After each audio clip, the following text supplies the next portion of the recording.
Good morning. It is a gift to be here with you, and with you. And I just wanted to say, we also, as he pointed out, we have cough drops and whatever helps you feel comfortable. But if you just need a listening ear, Carol, there in the back. Carol, could you wave?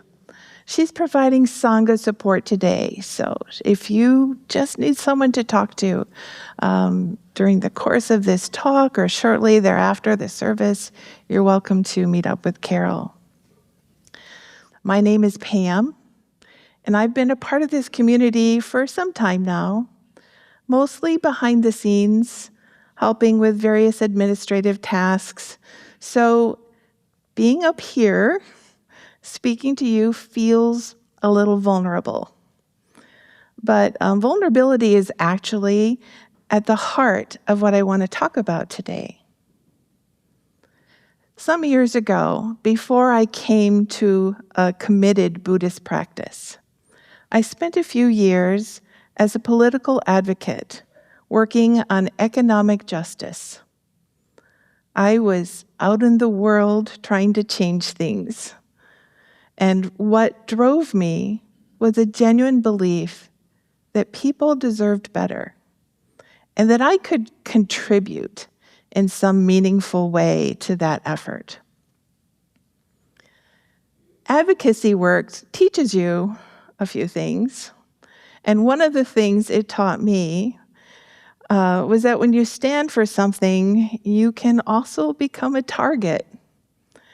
And I realized that I needed some specific training, not in how to argue better, but in how to stay grounded, stay open, and avoid causing more harm in moments of conflict and pressure. And that realization is part of what brought me more deeply into a Buddhist practice. And since that time, I've completed a 2-year socially engaged Buddhist training certification, whatever that means, through the Upaya Zen Center. It was my delight to study with Roshi Joan and socially engaged Buddhists from across the country. And I'm currently working towards becoming a Dharma teacher through the Buddha Dharma Institute. And I share that so that you understand I am still very much a student of these things. I think of today as less of a teaching and more as a sharing, not just what I've learned, but what I am continuing to learn. And to invite you into a conversation that I believe this community is ready to have. Because I do see you. I know that some of you come through those doors on Sunday morning carrying a lot. The world outside can feel loud and frightening and exhausting right now. And you come here seeking something quiet and steady, a refuge. And I want to honor that. And this talk is not going to pull you back into the noise, I promise.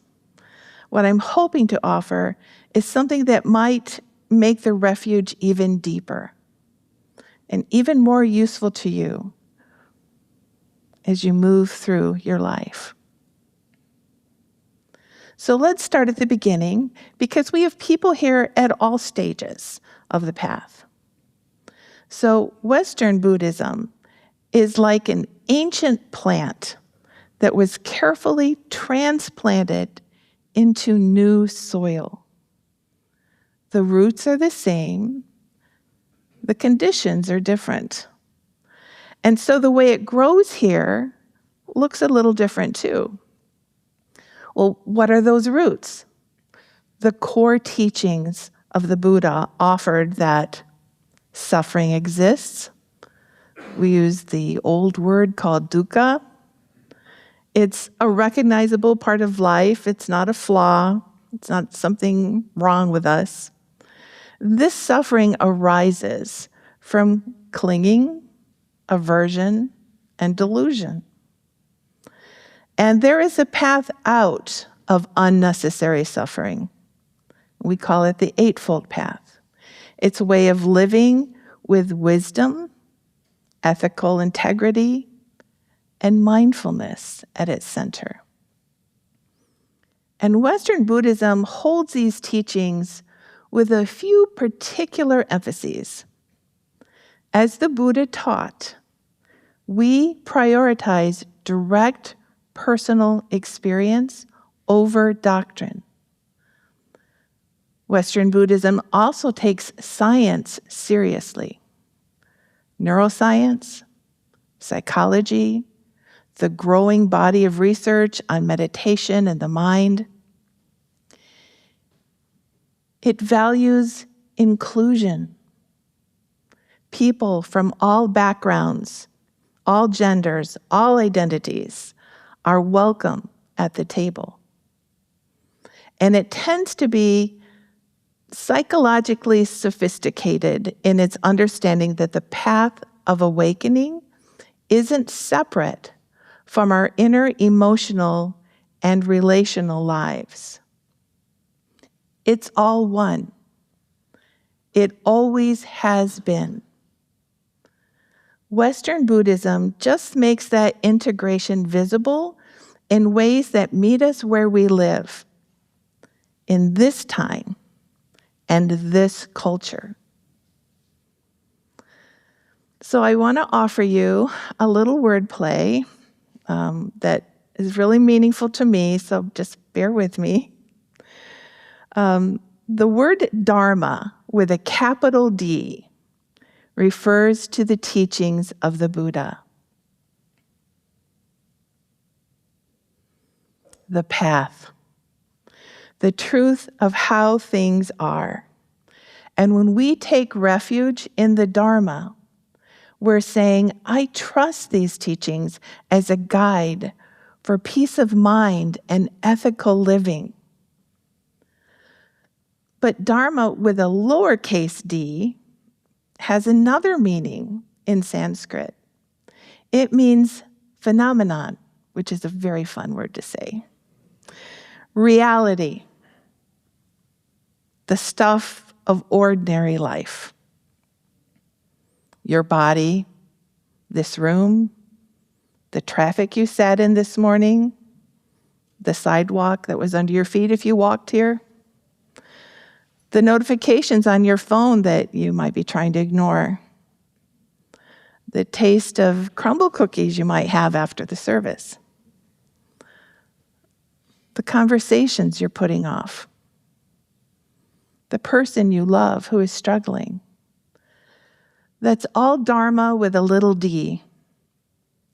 So here is the invitation I want to offer you today.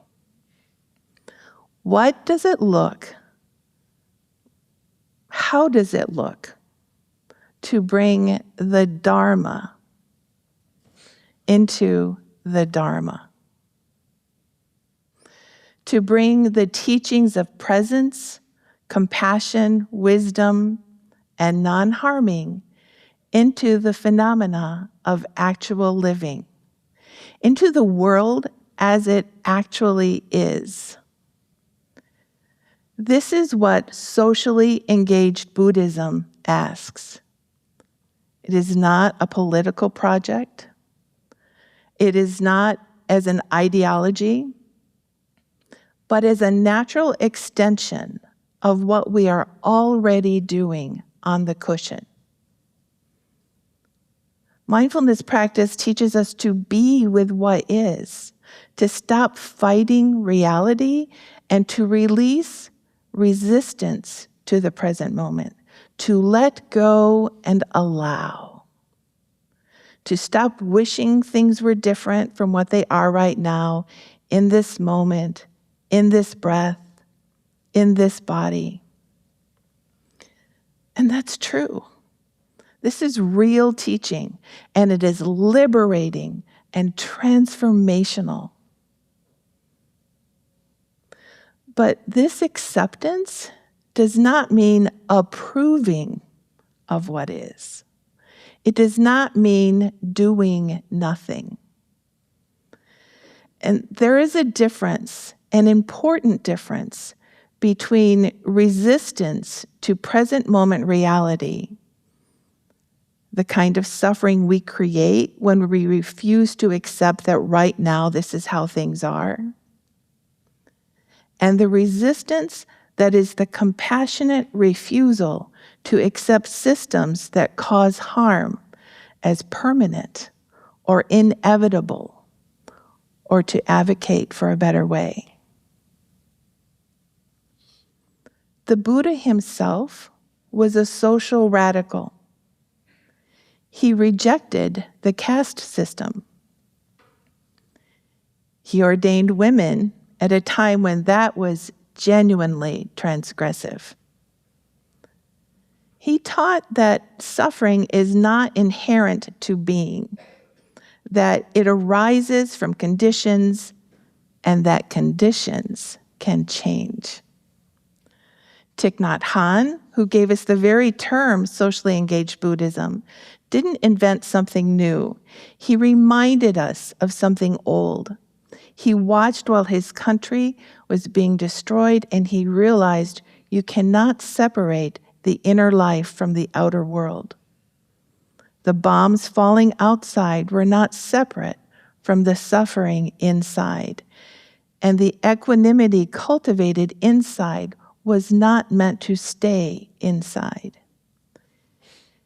He wrote, "If you have enough patience and understanding, you can look at even a difficult situation with compassion instead of anger." Not passivity, compassion. Those are very different things. So, what is it like when our practice of compassion extends outward? Well, it starts with a cushion, with learning to be present with discomfort rather than fleeing from it, by noticing when we're in reactivity versus when we're in response. And the Zen peacekeeper tradition described this in 3 tenets, or movements, if that helps.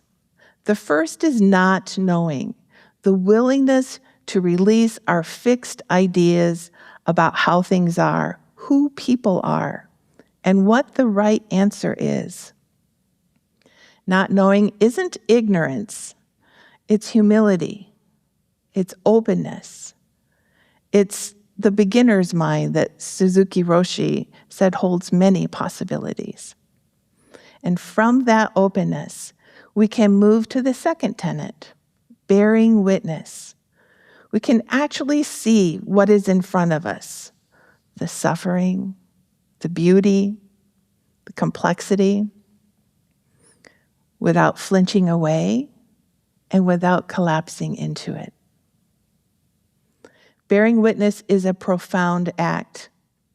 We live in a culture that is constantly offering diversions and escapes, asking us to look away, to scroll past, to isolate our exposure to only positive things. Well, to actually stay present with suffering, with injustice, with the pain of another human being, that takes practice. It takes the practice we're building here. And when we bear witness to the delusion of division, we learn to see ourselves as the other and the other as ourselves. And from bearing witness, from really seeing what arises naturally, is what the Zen peacekeepers call loving action, compassionate action. Not action driven by anger or urgency or the need to fix or control. It's action that arises from wisdom and compassion. Action that is appropriate to the moment. Action that asks, given what I see, given who I am, given what I have to offer, What does love ask of me here? And it doesn't look the same for everyone. For some of us, it looks like showing up at a community gathering, volunteering in a hospital, visiting people in prison, or sitting with someone who is dying. For some, it looks like how we treat the person behind the cash register, whether we see them, whether we take a breath before we speak. For some, it looks like writing a letter or having a hard conversation, picking up litter after a rally, or offering our skills to an organization that is doing important work. For some, and this is real, it looks like being so rooted in our own peace that we become a steadying presence for everyone around us. That people feel safer when we walk into the room. That our stillness is itself a form of service. And none of these is more spiritual than the other. All of them are the Dharma in the Dharma. I started this morning by acknowledging vulnerability, and I want to come back to it now because I think it holds the key of everything I've been trying to say.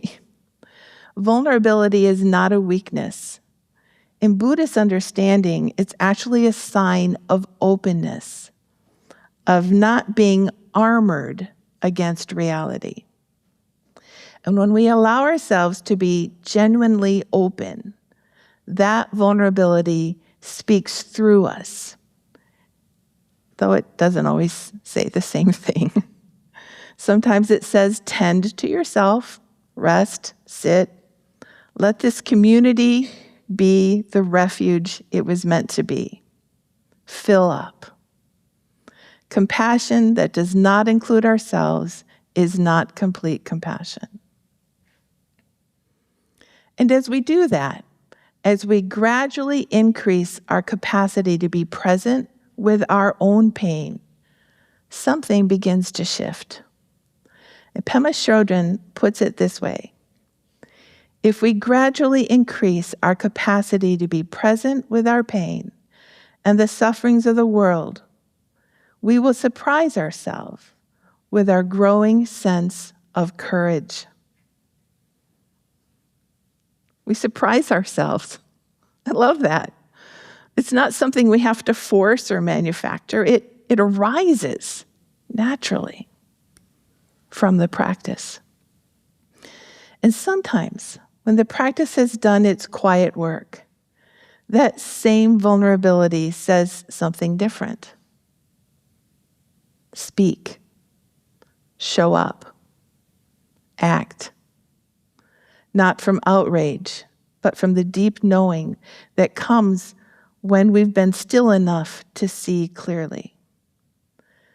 And there is no one single right way to let your practice move outward into the world.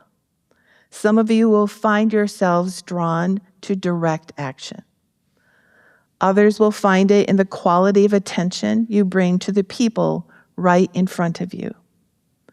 Some will find it in creative work, or in the integrity of how you do business, or how you show up for someone who is frightened. Some will find it in continued deepening of the practice itself, becoming someone whose inner life is a resource for others. What matters is that we stay awake, that we keep asking the question, that we don't let the practice become a beautiful room we never leave, and that we don't let the urgency of the world pull us away from the inner life that makes wise action possible. And this is a journey we do not have to do alone. Today marks a new offering here at Temple Buddhist Center. Beginning today, on the 5th Sundays throughout this year, we have dedicated gatherings for anyone who wants to explore what it means to practice socially engaged Buddhism together. and how we hold current events through a Dharma lens, how we support each other, and how we move from practice into compassionate action with wisdom. So if you find yourself curious, or if something in you is stirring, then please come. We'll be meeting here at 11:45. But for now, deepen your practice. If you're able, sit more. Get to know your mind and its behaviors. Be with your breath and your body and the people in your life. Be there with more presence. Let the practice get strong and steady and stable and rooted. And in your own time and capacity, in your own way, let it walk out the door with you. The Dharma belongs in the Dharma. Now we have just a quick minute. Where's our guy? Okay. Quick minute, 90 seconds, okay? I'd like to invite you into a short reflection. If it feels comfortable, you might close your eyes and take one breath that you can feel clearly in the body. And now bring to mind one situation in the world, large or small, that feels difficult or troubling to you. And notice what happens in your body. Is there tightening, heat, numbness, restlessness? Without trying to fix anything, simply allow the sensations to be known. See if it's possible to stay with them for one full breath, not pushing away, not amplifying, just allowing. Now ask quietly, if I remain present like this, what kind of response becomes possible? There's no need for a final answer. Just notice. Okay. You can gently open your eyes. Thank you for being here.